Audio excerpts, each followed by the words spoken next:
इसे आप नाराजगी कहेंगे या बेबसी कहेंगे, कोलकाता रेप केस के बाद में पूरे देश में एक एजिटेशन है। कैंडल मार्च किए जा रहे हैं, लोग सोशल मीडिया पे वोकल हैं, रेजिडेंट डॉक्टर हड़ताल पे हैं, सिस्टम अपनी सफाई देता हुआ घूम रहा है, दोषी को फांसी दी जानी चाहिए, इसमें कहीं पर कोई डिस्कशन नहीं है, एक अग्रीमेंट है। लेकिन बावजूद इसके कुछ सवाल हैं जिनके जवाब न तब थे न अब हैं। दिल्ली की निर्भया से लेकर कोलकाता तक हमने बहुत सफ़र किया है, लेकिन बदला ऐसा लगता है कि कुछ भी नहीं है। क्योंकि कोलकाता रेप केस पे जब इतना नाराज पूरा देश है, तब बिहार में एक लड़की उतने ही ब्रूटल दुष्कर्म का शिकार हो चुकी है और हम बेबस हैं कि हम कुछ नहीं कर पा रहे हैं। एक्चुअली ये सवाल उतने सीधे भी नहीं है, इतना आसान नहीं है कि सिस्टम को दोषी करार दे दें और बच निकलें। ये जो हम वोकल हैं सोशल मीडिया पे, क्या हम रिएक्शनरी हैं? क्योंकि जब कोई दुर्घटना घटती है हम बहुत नाराज होते हैं, बहुत गुस्से में होते हैं, लेकिन उसके बाद सब कुछ भूल जाते हैं। तो क्या हम एक परफॉर्मिंग एक्टिविज्म के शिकार हैं कि बस ये मुद्दा अभी चल रहा है तो अपना हिस्सा, अपनी आवाज हमें सुनानी है सो सुना रहे हैं? क्या हमें कोई फर्क नहीं पड़ता है? क्योंकि फर्क तो तब भी पड़ना चाहिए, नाराजगी तो तब भी होनी चाहिए जब कोई लड़की गलियों से, सड़कों से गुजरती है और उस पर भद्दे कमेंट किए जाते हैं। हम वहां चुप रहते हैं, इसीलिए ये घटनाएं इतने विभत्स रूप लेती हैं। अकेले कानून को दोष देने से नहीं चलेगा। एक साइकोलॉजिकल स्टडी ये कहती है कि जो रेपिस्ट होते हैं उनका सेक्सुअल ओरिएंटेशन होने के अलावा कहीं ज्यादा प्रोमिनेंट रीजन होता है पावर एंड कंट्रोल।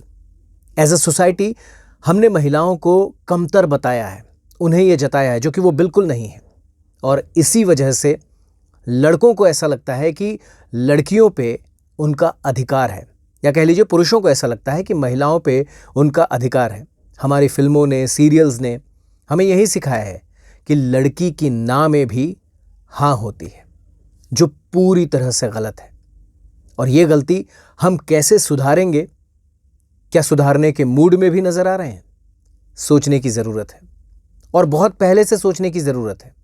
हम कौन होते हैं ये डिसाइड करने वाले कि एक लड़की का अगर बर्थडे है तो उसे गुड़िया दी जाएगी, और लड़के का अगर बर्थडे है तो उसे बैट एंड बॉल दिया जाएगा? क्या यह डिस्क्रिमिनेशन नहीं है? क्या उन्हें फ्रीली सोचने का अधिकार नहीं है? हम जब तक ऑब्जेक्टिफाई करते रहेंगे महिलाओं को, तब तक ऐसी स्थितियां सामने आती रहेंगी। क्या आज भी ईमानदारी से सोच के बताइए कि महिलाओं को उनकी एबिलिटी पे ज्यादा जज किया जाता है या उनके अपीयरेंस पे? ये सवाल तब भी थे, ये सवाल अब भी हैं।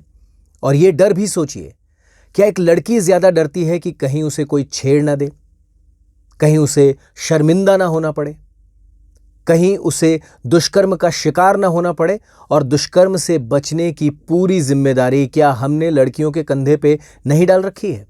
कितनी आसानी से किसी रेप केस के बाद हम ये कह देते हैं कि लड़की की इज्जत लुट गई। ऐसा कैसे कह सकते हैं हम? क्यों अपराधी को ये इतना बड़ा एक्सेप्टेंस देते हैं हम? क्यों सवाल वहां पर नहीं उठते? क्यों लड़की ही रिसीविंग एंड पे होती है? जिसके साथ में अपराध हुआ है उसे तो समाज में आगे आकर उसका विरोध करना चाहिए। विरोध का वो मंच कहां दे रहे हैं हम?